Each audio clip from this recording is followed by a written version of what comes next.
आत्ता बालक होता, आत्ता तरुण झाला, आत्ता पाठीवर दप्तर आलं, शाळेत गेला, आत्ता लग्न झालं, आत्ता त्याला मुलं बाळ झाली, त्याच्या पोराचं लग्न आत्ता आत्ता झालं, आत्ता म्हातारा चांगला होता, आत्ता गेला रे, आत्ता गेला. ते म्हणतात ही एक रात्र नावाची पाळू आहे, एक दिवस नावाची पाळू आहे. दोन्हीच्या मधामध्ये हे दाणे आहेत, दाणे, माणसं नावाचे दाणे. आणि हे चालले भरडले चालले, त्यांना कळत नाही. हे बेभान होऊन हसतायत, मजा करतायत, मद्यपान करतायत, मांस भक्षण करतायत, गाणे ऐकतायत, नाचतायत काय, कुदतायत काय, मरतात ते सगळे मरतात. अर्जुनाला हेच तर चित्र दाखवलं भगवंताने 11व्या अध्यायामध्ये.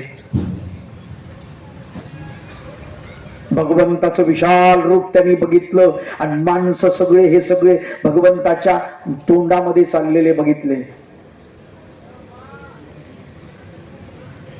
त्याच्यामध्ये प्रवेश करताना दिसत आहेत सगळे.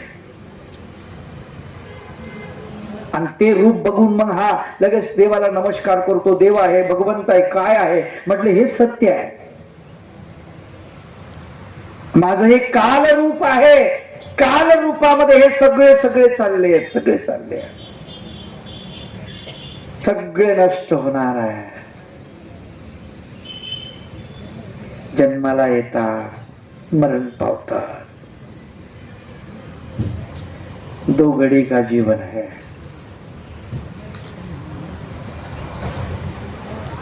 काहीच नाही मला, काय सांगा ना मला. ते कुठल्या तरी चित्रपटातले गाणं फार सुंदर होतं, मला खूप आवडतं. गाणे भरपूर आवडतात मला, जे सत्य आहे ते सांगतोय मी. इस जीवन की यही है कहानी, आने जाने ये दुनिया बहते दरिया का पानी. सुंदर गाणं आहे. ह्या जीवनाची हीच तर कहाणी आहे.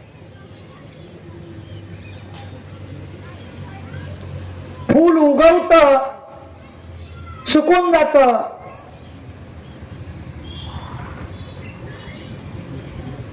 इस जीवन की यही है कहानी, इस जीवन की यही है कहानी, आने जाने ये दुनिया बहते दरिया का पानी.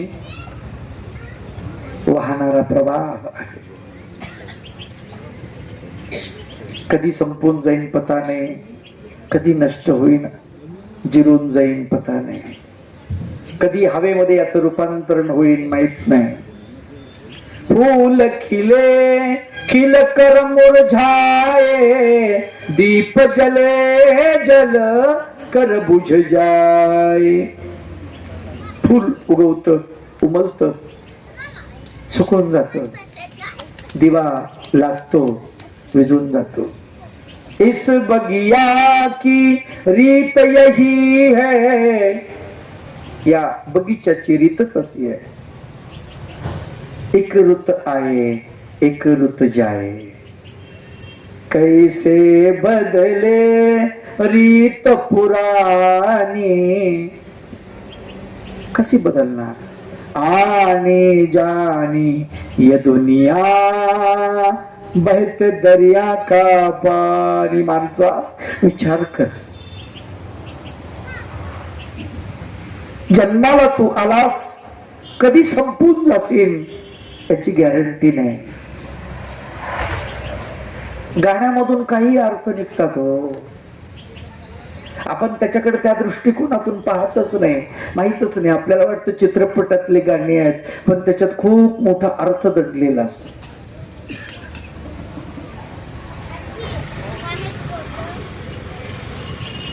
खूप मोठा अर्थ दडलेला असतो.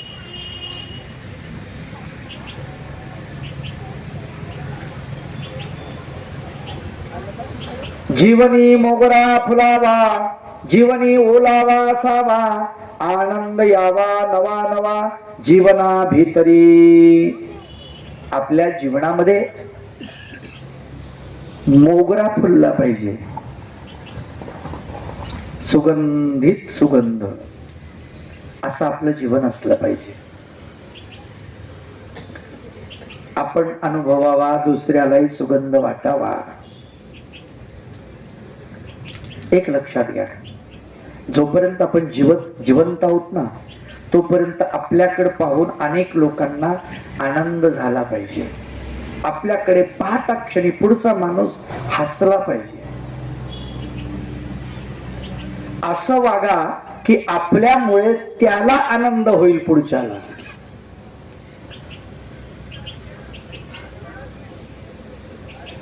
आणि आपण गेल्यानंतर त्याला निश्चितच दुःख होईल.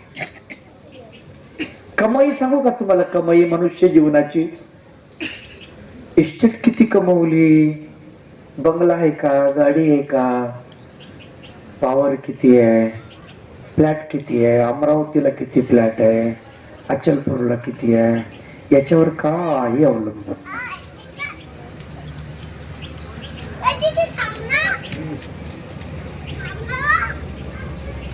ती एक तुमची श्रीमंती आहे, तुमच्या घरासाठी, कुटुंबासाठी, ठीक आहे. ती नसली तरी चालेल, पण जेव्हा आपल्या मृत्यूची वार्ता लोकांच्या कानावर पडली, त्याच्या डोळ्यातून खळखळ पाणी गळलं पाहिजे. अरे चांगला माणूस गेला, बस हीच कमाई आपली. आपल्यासाठी लोकांना रडावं, यापेक्षा अजून काय कमाई आहे. किती लोक रडले आपल्यासाठी, तितके आपण मोठे आहोत, हे लक्षात घ्या. तितके आपण श्रीमंत आहोत. गाडगे बाबाची अंत्ययात्रा निघाली, किती लोक होते विचार करा. आपण मेलो, कुत्र येत नाही, केलंच काही नाही ना. कुटुंबासाठी नाही, गावासाठी नाही, समाजासाठी नाही, देशासाठी नाही, धर्मासाठी नाही. काही केलं आपण तर होईल ना.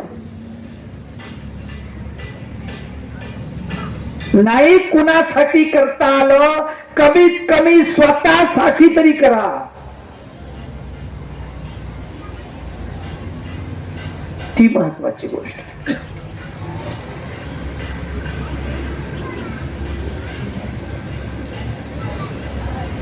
जयाचे हास्य मावळले,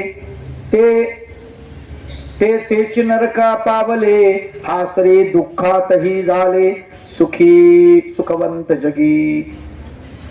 ज्याचं हास्य मावळलं, ज्याच्या चेहऱ्यावर हास्य राहिलं नाही, अशा पुरुषाचा विचार केल्यानंतर ते इथेच नरकामध्ये आहे. स्वर्ग नरक म्हणजे काय हो, तर तिकडची गोष्ट ती दूर ठेवा.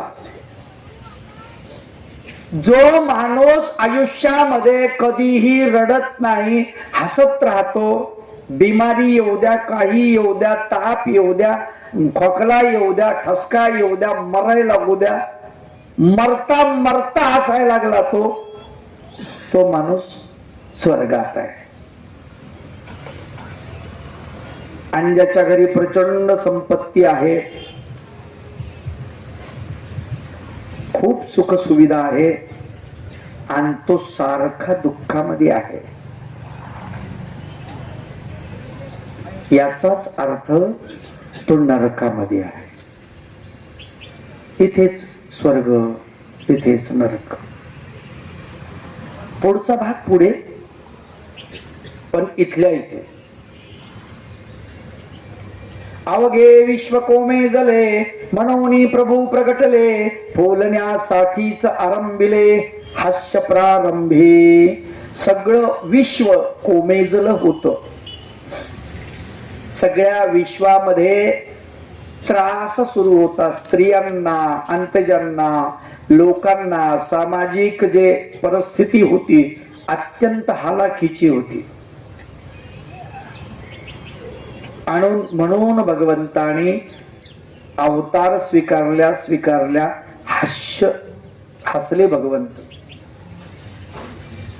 सगळ्यांना फुलवायचे भगवंताला. असू द्या ना परिस्थिती नाजूक. माणूस परिस्थितीने खचत नाही. माणूस दुःखाने खचतो. ज्या कुटुंबामध्ये सख्यत्व नाही त्या कुटुंबामध्ये किती श्रीमंती असू द्या तिथे सुख नाही.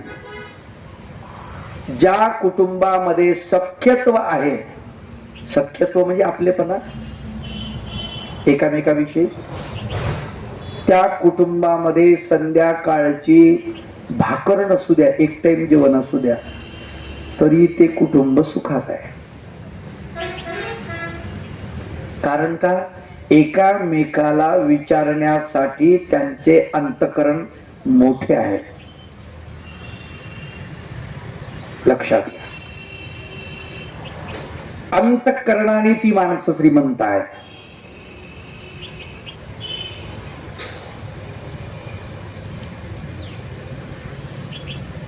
उदास मनाला हसविणे, हासऱ्याला हसत ठेवणे, अवतार घेण्याचे कारणे एवढेच आहे. गुरु शिष्याला म्हणतात उदास जीवन आहे त्याला हसणं ते हसत ठेवायचं, हसणाऱ्याला हसत राहू द्यायचं. आणि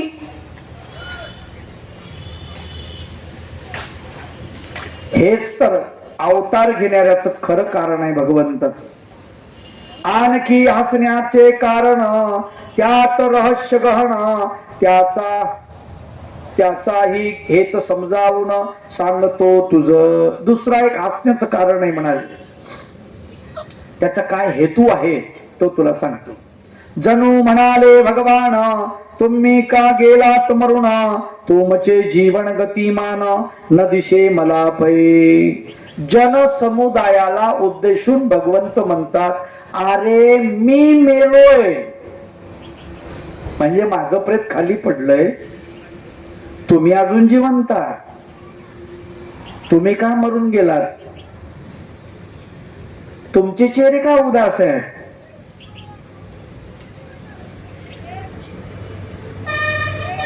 तुम्ही तर जिवंत आहात ना शरीरानं.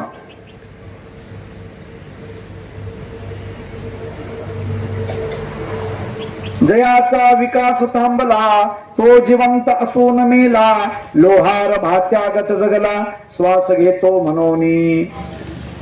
लक्षात घ्या, कालच बोललो तो परवा, ज्याचा विकास आणि गती थांबली तो माणूस जिवंत असून मेलेला आहे. विकास आणि गती दोन गोष्टी आपल्या जीवनातल्या जिवंत असण्याचं प्रमाण.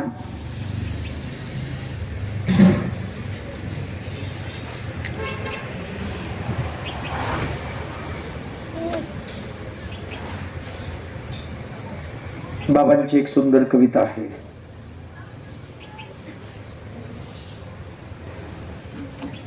गजल टाईप.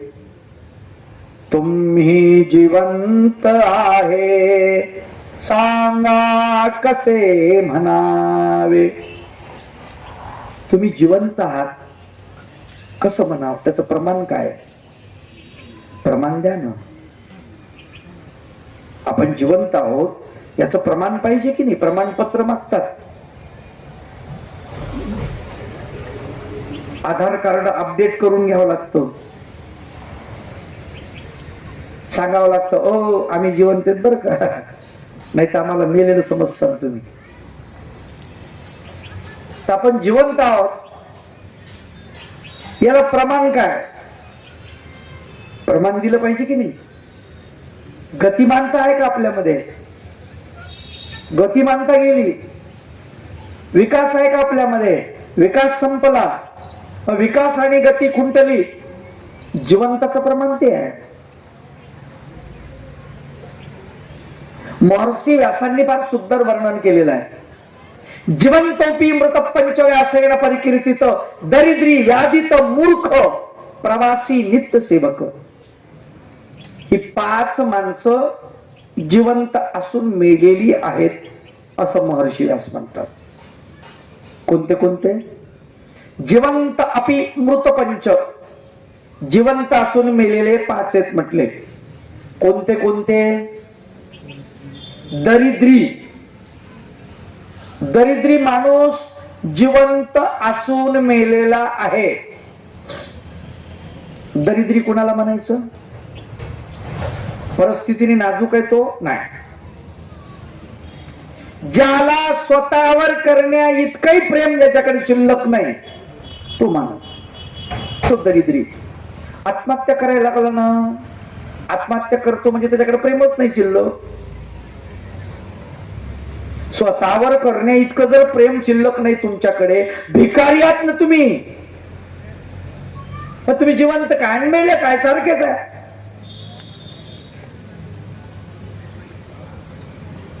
विचार करा, ज्या माणसानं स्वतः गळफास घेतला, आत्महत्या केली, कशी करत होत नाही.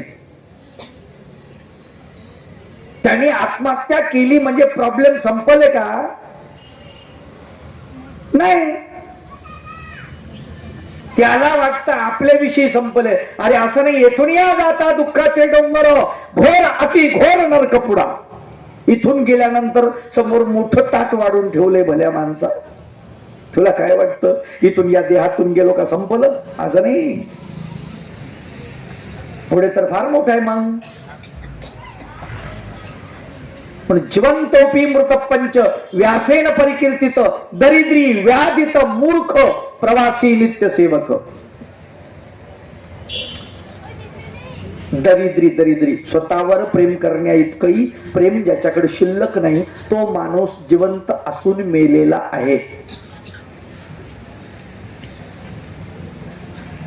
आपण दरिद्री आहोत की नाही?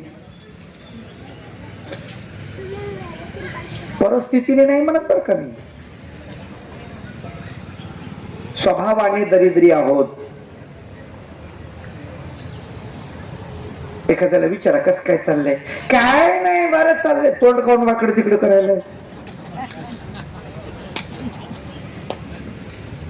एक जण मला असंच म्हणे, मला कस काय बरं चाललंय? काय काय बरं आहे. मला तुम्हाला बीपी आहे का? पण नाही. शुगर आहे का? नाही. थायरॉइड आहे का? नाही. एडस आहे का? नाही. कोरोना झालाय का? नाही. मग तुम्हाला काय रोग झाला? चांगले येते ना. मग चांगलं म्हणा ना, देवाची कृपा आहे. आनंदात चाललंय बाबा माझं असं म्हणा ना. याला म्हणायचं दरिद्री. काय नाही, देव आम्हाला काहीच देत नाही. अरे एवढं मोठं दिलंय ना तुला. 2 डोळे, 2 कान, 1 नाक, नाही, हात पाय सगळं दिलंय. केवढी मोठी संपत्ती आहे. याचा विचार कर ना. एवढा मोठा देह, करोडो रुपयाची संपत्ती तुला दिली. देवानं तुझा एक डोळा भोकणा करून टाकला असता तर? कृपा मन देवाची. दोन्ही शाबूत ठेवलेत. अरे ज्याला पाय नाही त्याला विचारा. तुला तर पाय. आमच्या महाचिंतनीमध्ये एक माणूस परभणीचा आला होता. परभणीचा 30 वर्षाचं वय आहे त्या पोराचं. असा सडसडीत बांधा आहे. हात नाहीत त्याला, इथून तुटलेत त्याच्या हात. वयाच्या 8व्या वर्षी इलेक्ट्रिकचा करंट लागून त्याचे हात जळाले. डॉक्टरनी इथून तोडून टाकले.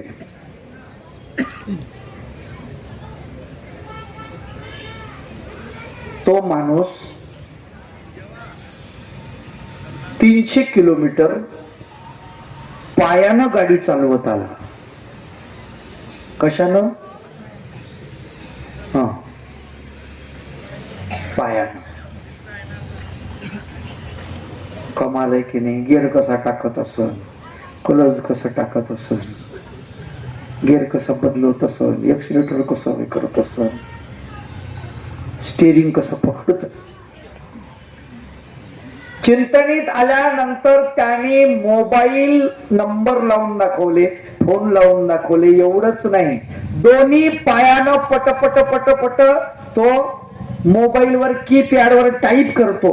टायपिंग स्पीड न केवढी कमाल आहे. एवढंच करतो का? नाही. शर्ट घालतो, पॅन्ट घालतो, फक्त गुंड्या लावता येत नाही, एवढंच आहे. सगळंच करतो पायाने. भांग काढतो, त्याचे हातच पाय बनले. मला कमाल वाटली, केवढं सामर्थ्य याच्या पायामध्ये आलेलं आहे.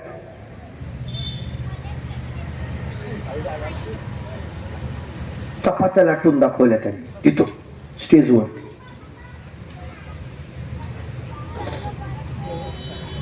वेगवेगळे प्रयोग करून दाखवले. अरे भल्या माणसा, तुला देवानं सगळं शरीर शाबूत दिलेलं आहे. 2 हात आहे, 2 पाय आहे, 2 डोळे आहे, 2 कान आहे, हृदय आहे, 2 किडन्या आहेत, सगळं व्यवस्थित आहे. तरी देवाच्या नावानं बॉम्बलू राहिला.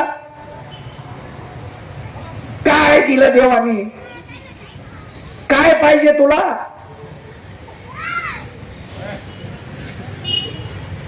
त्या माणसाकडे मी बघितलं, मी विचार केला, याला हात नसताना पायानं गाडी चालवतो आणि माझ्याकडे तर 2 हात आहे, 2 पाय, मला गाडी काहून चालवता येत नाही? आणि मी गाडी शिकलो. तुमच्या गावामध्ये स्वतः गाडी चालवत आणली मी. आता ड्रायव्हर भेटला नाही, म्हणलं जा तिकडं, नाही भेटला तर मीच गाडी नेतो. काहीच अशक्य नाही माणसाला, लक्षात ठेवा. मी वयाच्या 45व्या वर्षी कम्प्युटर शिकलो. माझ्या पुस्तकाची टायपिंग मीच करतो. अशक्य काय हो? देवानं तुम्हाला भरपूर दिलेलं आहे, तुम्हालाच कळत नाही देवानं काय दिलंय ते. दरिद्र्यासारखे नाही तर काय, तुम्ही दरिद्रीच आहे. महर्षी व्यास म्हणतात ते चुकीचं थोडंच आहे. जिवंतोपी मृत पंचव्यासेन परिकीर्तित, दरिद्री व्याधित मूर्ख प्रवासी नित्य सेवक. आपण दरिद्री आहोत, कफल्लक आहोत, भिक्कारी भिक्कारी आहोत. काहीच नाही आपल्याकडे देण्यासाठी. देवाला आहे काही? देऊ शकतो देवाला. देवानं जर मागितलं तर देऊ शकतो. सडका देह मागितला देवाने, ते देणं होत नाही. बरं, कुचका झाला, कामाचा नाही, आता पोराच्या कामाचा नाही, सुनेच्या कामाचा नाही, सासऱ्याच्या कामाचा नाही, घरातल्या कोणाच्या कामाचा नाही, नातवाच्या कामाचा नाही, दीक्षा घे म्हणलं, नको बाळा, मर तशीच. अरे कोणाच्याच कामाचं नाही ना आता. आता तर दे देवाला. दरिद्री नाही काय, मला सांगा ना तुम्ही. देव म्हणतात, बघ या सडक्या देहाचं सोनं करतो मी, देऊन तर टाकतो. पाय तर खरी, देऊन तर पाय नाही देऊ वाटत. इतके दरिद्री आहोत आपण. आणि आपण काय आम्ही देवाला लय दिलं, आम्ही देवाचं लय करतो. आणि काय करता तुम्ही? एक उदबत्ती, एक नारळ. काय करता देवाचं? सकाळी उठतो, देवाची प्रार्थना करतो. भीतीमुळं करता का कशामुळं करता?